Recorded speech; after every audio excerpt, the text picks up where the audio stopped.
In the next few years, I expect the digital transformation of life to bring huge changes. Everything from science to healthcare to sensors to robotics. Whether it's information technology and the acceleration we see in artificial intelligence, you just look across the board and you can see a lot is happening. It's really the notion of digital technology pervasively impacting every walk of life in every vertical industry on all parts of the globe. The speed is mind-boggling. What I'm particularly concerned about it is how little the world is prepared for the fourth industrial revolution.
When we talk about surveillance, I think a lot of us have the idea, oh, there's the security cameras, and then there's somebody standing behind, all the monitors and looking and seeing what's going on. That image is over. It doesn't work anymore. Right now, the cameras themselves are doing the operations. In other words, you have a traffic camera, that camera can detect if somebody is, doing something wrong and automatically issue a ticket, right? So we're building these autonomous surveillance systems that actually intervene in the world. And a lot of people are saying that by 2020, there'll be 1 trillion sensors on the surface of the Earth. When we look at what these planetary infrastructures look like, on the left, we see an image of what Google's global infrastructure looks like. On the right, we see the National Security Agency's global infrastructure as of 2013.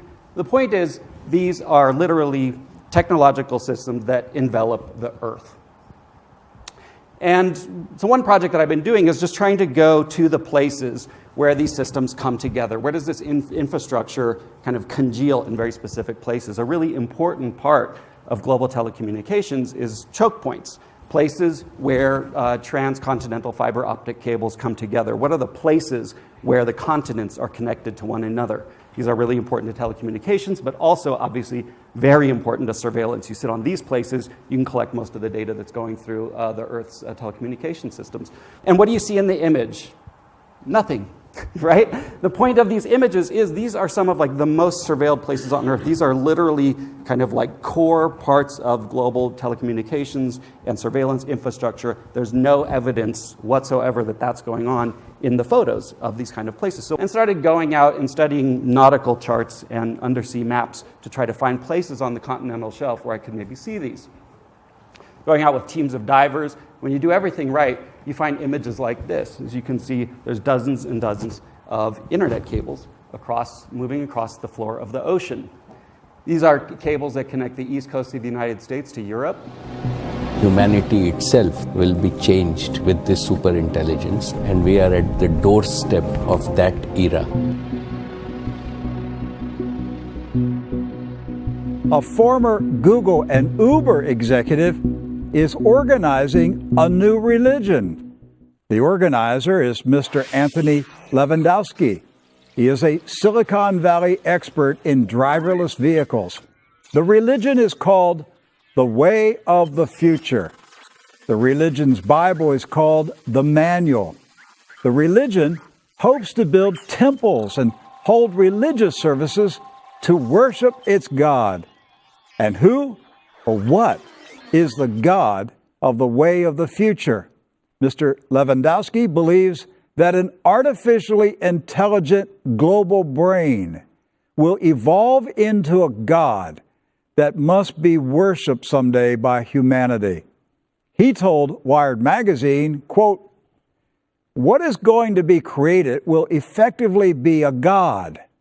It's not a God in the sense that it makes lightning or causes hurricanes, but if there is something 1 billion times smarter than the smartest human, what else are you going to call it?" End of quote.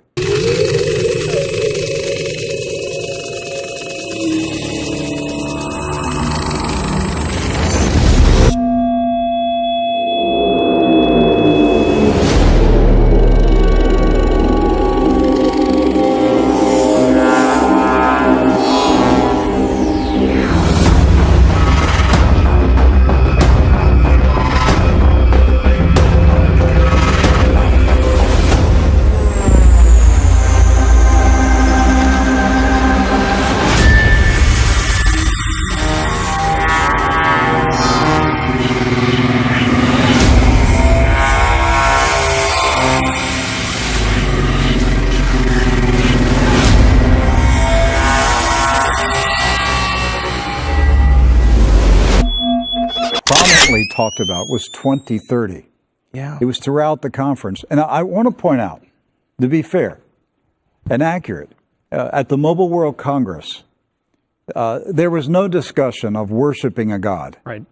It was totally a technology project, but they did refer to it as a global brain. That's correct. And the reference was to the construction of an Internet of Things world where every device has microchips that are connected to the internet and connected to each other. That's right. And they said, as these devices multiply throughout the world, and there will be billions of them, that eventually you will have a global brain that will evolve simply by all of these devices talking to themselves.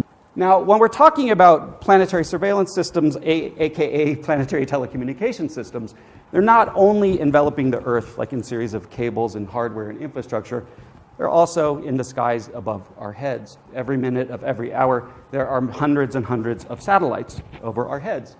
One project I've been doing, again, over many, many years, is trying to track and photograph all of the secret satellites in orbit around the planet, all the unacknowledged satellites. And this is done using data from amateur astronomers. Amateur astronomers go out, they see something in the sky, they look it up in a catalog, it's not there, they know they've seen a secret satellite, which is usually an American military or intelligence satellite. They write down what they saw. What I can do is I can take that observation, model that orbit, and then go out at night, model the orbit, make a prediction about where something will be, and then using telescopes and kind of computer-guided mounts, I can pinpoint a place in the sky where I think it'll be, and if you do everything right, which is rare, you get an image like this. And this line here is the streak of something called the X-37B, for example. This is an American secret space drone that's currently on its 4th mission. O Google acaba de fechar uma parceria com a Biblioteca Britânica, dona de um dos maiores acervos do mundo. Serão digitalizados 250 mil livros e documentos publicados entre 1700 e 1870. Entre as raridades estão panfletos feministas a respeito da Rainha Maria Antonieta e registros sobre o primeiro submarino movido por um motor de combustão. O objetivo da biblioteca é digitalizar 1 milhão de livros até 2020. His footage of NSA bases was included in Citizen 4, Laura Poitras's documentary about Edward Snowden. But he doesn't consider himself an activist with a political agenda. If I say, I think we should pay attention to Google as an institution, and that we should really think about whether or not we want to have that sort of power concentrated in a particular company, and corporations with that sort of influence, how do we want them to exist? Is that an activist proposition? Not really, in the sense that you're not proposing something that we're going to do about it, but perhaps it's activist in the sense that you're saying, this is something that I think should be on our kind of social agenda to.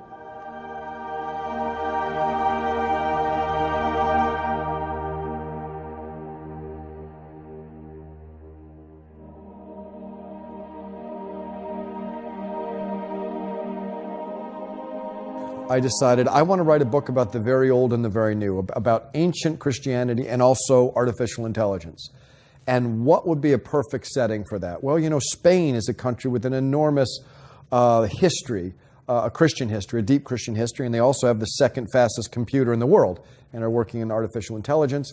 And also... And the computer is in a church. It is in a church, yeah. Symbols are a language that can help us understand our past. The film version and 2 others in the franchise star Tom Hanks as Harvard professor of symbology Robert Langdon. But with all that success has come a wave of criticism. Brown's been attacked by religious groups and readers for his depictions of Christianity. Do you consider yourself anti-Catholic or anti-religion? Absolutely not. Religion does an enormous amount of good in the world. At the same time, there are factions in every religion that take the metaphors and the myth of Scripture and they hold them up as literal fact. And that is the danger of any philosophy or any religion. Now, Dan Brown is at it again with Origin, a new novel out this week that puts God on the edge of extinction. Traditionally, all the gods fall. And my question is, are we naive to believe that the gods of today will not suffer the same fate? Would that be a better planet?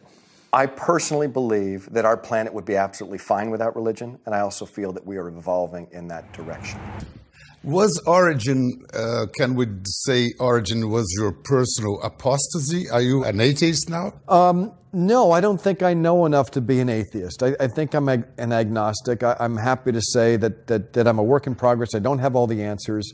All I know for sure is that the God of my childhood, a God that was resurrected, the God of the New Testament, Jesus, is no longer feels like a literal God to me. I think that there's some beautiful metaphors and stories in the Bible from which we can learn, but I do not see the Bible as historical fact.